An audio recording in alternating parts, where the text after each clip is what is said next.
ಇನ್ನು ಲೋಕಸಭೆ ಚುನಾವಣೆ ನಡೆದಾಗ ಕರ್ನಾಟಕದಲ್ಲೂ ಅಕ್ರಮ ಆಗಿದೆ ಅಂತ ರಾಹುಲ್ ಗಾಂಧಿ ಹೇಳಿದ್ದಾರೆ. ಬೆಂಗಳೂರಿನ ಮಹದೇವಪುರ ಕ್ಷೇತ್ರದಲ್ಲಿ ಅಕ್ರಮವಾಗಿದೆ ಅಂತ ರಾಹುಲ್ ಗಾಂಧಿ ಅವರು ಹೇಳಿದ್ದಾರೆ. ದಾಖಲೆಗಳನ್ನು ಕೂಡ ಬಿಚ್ಚಿಟ್ಟಿದ್ದಾರೆ ಕಾಂಗ್ರೆಸ್ ನಾಯಕ. 11,000 ಜನ ಅಕ್ರಮವಾಗಿ ಮತದಾನ ಮಾಡಿದ್ದಾರೆ.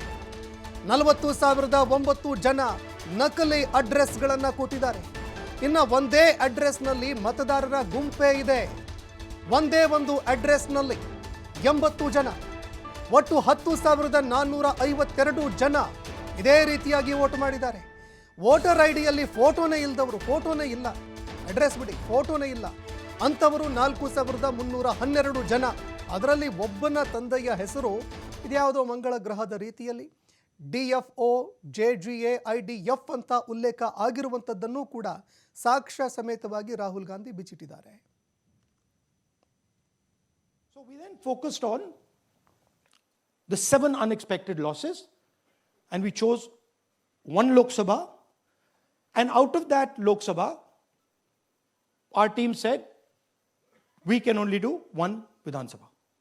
And so we chose one Vidhan Sabha, focused on Mahadevapura. And here's the broad maths. Achha, all the data that we have here is 2024 data from the Election Commission.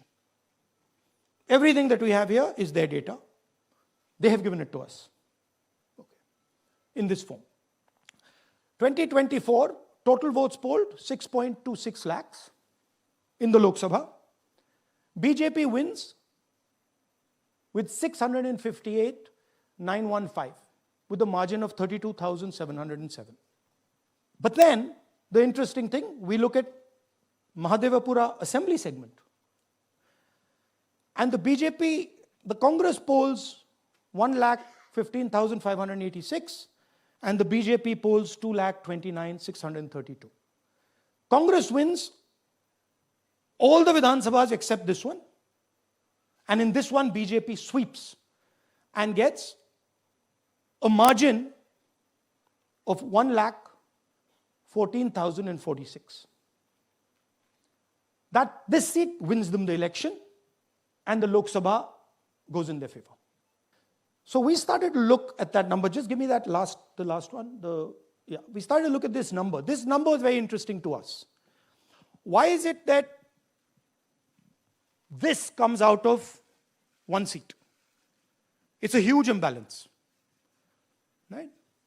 So we started looking at Mahadevapura assembly. We started looking at the details, and now I'm going to tell you what we found.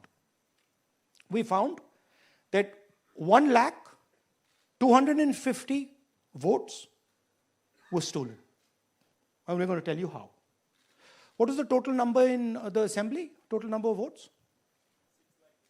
So out of 6,50,000 total votes in the assembly of Mahadevapura, 1,250,000 votes were stolen. They were stolen in 5 different ways. The first way, duplicate voters. One voter appearing multiple times on the voter list. Fake and invalid addresses. Voters who didn't have addresses or were just fake addresses. Bulk voters in single address. One building, 50 people, 60 people, one bedroom house, but we go there, no 50 people living there. No record of those people ever having living there. One family living in that house. Invalid photos, photos which you simply cannot see or no photos existing of theirs on the polling list. And then the most interesting, misuse of Form 6. Form 6 is the form that allows new voters to become voters. So generally Form 6 is anyone who's 18 and above but hasn't voted in the last election. So they should be between 18 and 22, 23 years old. And so now we're going to go into the details and we're going to show you how this was done. Here is duplicate voter. There are 11,965 voters of this type. This is a gentleman called Gurkirat Singh Dang. So we then focused on the 7 unexpected losses, and we chose one Lok Sabha.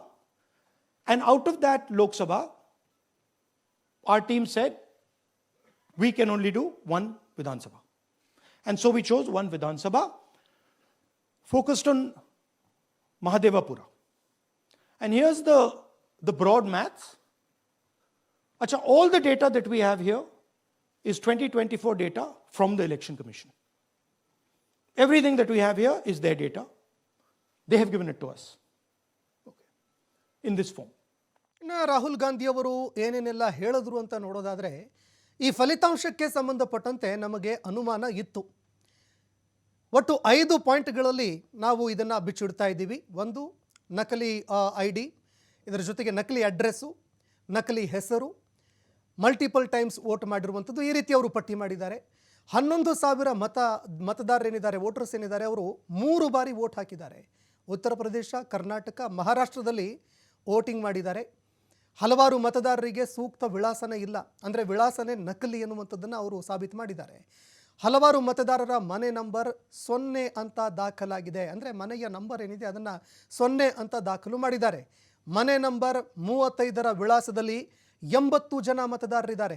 ಒಂದೇ ಮನೆಯಲ್ಲಿ 80 ಜನ, ಬೇರೆ ಬೇರೆ ಧರ್ಮದವರು, ಬೇರೆ ಬೇರೆ ಜಾತಿಯವರು ಒಂದೇ ಮನೆಯಲ್ಲಿ ವಾಸ ಮಾಡ್ತಾ ಇದ್ದಾರೆ ಅನ್ನುವಂಥದ್ದಿದೆ. ಬೂತ್ ನಂಬರ್ 366ರಲ್ಲಿ 46 ಜನ ಮತದಾರರು ಒಂದೇ ವಿಳಾಸದವರು, ಅಂದರೆ ಒಂದೇ ಬೂತ್ನಲ್ಲಿ ವೋಟಿಂಗ್ ಮಾಡಿರುವಂಥದ್ದು. 46 ಜನ ವೋಟರ್ಸ್ಗಳು ಒಂದೇ ವಿಳಾಸದವರು. ಮತಗಳ್ಳತನ ಪತ್ತೆಗೆ ತುಂಬ ಸಮಯ ಹಿಡಿತು. ಈ ಮತಗಳ್ಳತನ ಏನಾಗಿದೆ ಇದನ್ನು ಪತ್ತೆ ಮಾಡೋದಕ್ಕೆ ತುಂಬ ಟೈಮ್ ಹಿಡಿತು. 4,000 ಮತದಾರರು ಏನಿದ್ದಾರೆ ಅವರ ಭಾವಚಿತ್ರ ಚಿಕ್ಕದಾಗಿ ದಾಖಲಾಗಿದೆ, ಅಂದರೆ ತುಂಬ ಚಿಕ್ಕದಾಗಿ ಅದನ್ನು ದಾಖಲು ಮಾಡಲಾಗಿದೆ. ಮತದಾರರ ಪಟ್ಟಿ ಏನಿದೆ ಅದರಲ್ಲಿ ತಂದೆಯ ಹೆಸರೇ ಇಲ್ಲ. ಒಂದೇ ಹೆಸರಿನಲ್ಲಿ ಒಬ್ಬ ವ್ಯಕ್ತಿ 4 ಸ್ಥಳಗಳಲ್ಲಿ ಮತ ಹಾಕಿದ್ದಾರೆ. ಒಂದೇ ಹೆಸರಿನಲ್ಲಿ 4 ಜಾಗಗಳಲ್ಲಿ ವೋಟಿಂಗ್ ಮಾಡಲಾಗಿದೆ. ಲೋಕಸಭೆ ಚುನಾವಣೆ ವೇಳೆ ಕರ್ನಾಟಕದಲ್ಲೂ ಅಕ್ರಮ ಆಗಿದೆ ಅನ್ನೋ ಆರೋಪ ಮಾಡಿದ್ದಾರೆ. ಬೆಂಗಳೂರಿನ ಮಹದೇವಪುರ ಕ್ಷೇತ್ರ ಏನಿದೆ ಈ ಕ್ಷೇತ್ರದಲ್ಲಿ ಅಕ್ರಮ ನಡೆದಿರುವ ಆರೋಪ ಮಾಡಿದ್ದಾರೆ. 11,000 ಜನ ಅಕ್ರಮವಾಗಿ ಮತದಾನ ಮಾಡಿದ್ದಾರೆ ಎನ್ನುವಂಥದ್ದನ್ನು ಅವರು ದಾಖಲೆ ಸಮೇತವಾಗಿ ಬಿಡುಗಡೆ ಮಾಡಿದ್ರು. 40,009 ಜನ ನಕಲಿ ಅಡ್ರೆಸ್ಗಳನ್ನು ಕೊಟ್ಟಿದ್ದಾರೆ. ಅಂದರೆ ಸರಿಸುಮಾರು 1 ಲಕ್ಷಕ್ಕೂ ಹೆಚ್ಚು ವೋಟ್ಗಳೇನಿದೆ ಮೇಲ್ಗಡೆ ಇದೆಯಲ್ಲ, 1,02,50 ವೋಟ್ಗಳು. ಈ ವೋಟ್ಗಳು ಯಾವ್ಯಾವ ಮೂಲದಿಂದ ಬಂದಿದ್ದು ಅನ್ನುವಂಥದ್ದನ್ನು ರಾಹುಲ್ ಗಾಂಧಿಯವರು ಕೆಳಗಡೆ ಎಕ್ಸ್ಪ್ಲೇನ್ ಮಾಡಿದ್ದಾರೆ. 11,000 ಜನ ಏನಿದ್ದಾರೆ ಅವರು ಅಕ್ರಮ ಮತದಾನ ಮಾಡಿದ್ದಾರೆ. 40,009 ಜನ ನಕಲಿ ಅಡ್ರೆಸ್ಗಳನ್ನು ಕೊಟ್ಟಿದ್ದಾರೆ. ಒಂದೇ ಅಡ್ರೆಸ್ನಲ್ಲಿ ಮತದಾರರ ಗುಂಪೇನಿದೆ 10,452. ವೋಟರ್ ಐಡಿಯಲ್ಲಿ ಫೋಟೋನೇ ಇಲ್ಲದವರು, ಅಂದರೆ ವೋಟರ್ ಐಡಿಯಲ್ಲಿ ಫೋಟೋನೇ ಇಲ್ಲ ಅಂಥವರು 4,312 ಜನ. ಇನ್ನು ತಂದೆಯ ಹೆಸರುಗಳನ್ನು ನೋಡಿದಾಗ, ಅಂದರೆ ಯಾವ ರೀತಿಯಾಗಿ ತಮ್ಮ ದಾಖಲೆಗಳಲ್ಲಿ ಯಾವ ರೀತಿಯಾಗಿ ಹೆಸರುಗಳನ್ನು ಬದಲಾವಣೆ ಮಾಡಿರುವಂಥದ್ದು ಅಥವಾ ಫೇಕ್ ಹೆಸರುಗಳನ್ನು ಹಾಕಿರುವಂಥದ್ದು. ತಂದೆ ಹೆಸರು DFO JGA IDF ಅಂತ ಉಲ್ಲೇಖ ಮಾಡಿದ್ದಾರೆ. ಇದಕ್ಕೆ ಅರ್ಥನೇ ಇಲ್ಲ. ರಾಹುಲ್ ಗಾಂಧಿಯವರು ಸುದ್ದಿಗೋಷ್ಠಿ ನಡೆಸಿದಂತಹ ಸಂದರ್ಭದಲ್ಲಿ ಗಂಭೀರ ಆರೋಪಗಳನ್ನು ಮಾಡಿದ್ದಾರೆ. ಈವರೆಗೆ ವೋಟ್ ಚೋರಿ, ಎಲೆಕ್ಷನ್ ಚೋರಿ ಅನ್ನುವಂಥದ್ದು, ಅಂದರೆ ಕಳ್ಳತನ ಮಾಡಿದ್ದಾರೆ, ಎಲೆಕ್ಷನ್ನಲ್ಲೂ ಕಳ್ಳತನ, ಮತಗಳಲ್ಲೂ ಕಳ್ಳತನ ಅಂತ ಏನು ಗಂಭೀರ ಆರೋಪ ಮಾಡ್ತಾ ಇದ್ರು ವಿಪಕ್ಷದವರು. ಇದಕ್ಕೆ ಸಂಬಂಧಪಟ್ಟಂತೆ ದಾಖಲೆಗಳು ಎಲ್ಲಿ ಅನ್ನುವಂತಹ ಗಂಭೀರ ಆರೋಪಗಳನ್ನು ವಿಪಕ್ಷಗಳ ಮೇಲೆ ಮಾಡಲಾಗ್ತಾ ಇತ್ತು. ಇದೀಗ ರಾಹುಲ್ ಗಾಂಧಿಯವರು ಇದಕ್ಕೆ ಸಂಬಂಧಪಟ್ಟಂತೆ ಇದೇ 2 ದಿನಗಳ ಹಿಂದೆ ಲೋಕಸಭೆಯಲ್ಲಿ ಗಂಭೀರವಾಗಿ ಮಾತನಾಡ್ತಂಥ ಸಂದರ್ಭದಲ್ಲಿ ನನ್ನ ಹತ್ರ ಇದೇ ಬಾಂಬು, ನಾನು ಸಿಡಿಸ್ತೀನಿ ಅನ್ನುವಂತಹ ಮಾತನ್ನು ಹೇಳ್ತಾ ಇದ್ರು. ಈಗ ಇದಕ್ಕೆ ಸಂಬಂಧಪಟ್ಟಂತೆ ದಾಖಲೆ ಸಮೇತವಾಗಿ ಅವರು ಈ ಒಂದು ಅಕ್ರಮವನ್ನು ಹೊರಗೆಳೆದಿದ್ದಾರೆ. ಆದರೆ ಈಗ ಇದಕ್ಕೆ ಸಂಬಂಧಪಟ್ಟಂತೆ ತನಿಖೆ ನಡೆಯುತ್ತಾ ಅನ್ನುವಂತಹ ಒಂದು ಪ್ರಶ್ನೆ ಇಲ್ಲಿ ಪ್ರಮುಖವಾಗಿ ಎದುರಾಗ್ತಾ ಇರುವಂಥದ್ದು.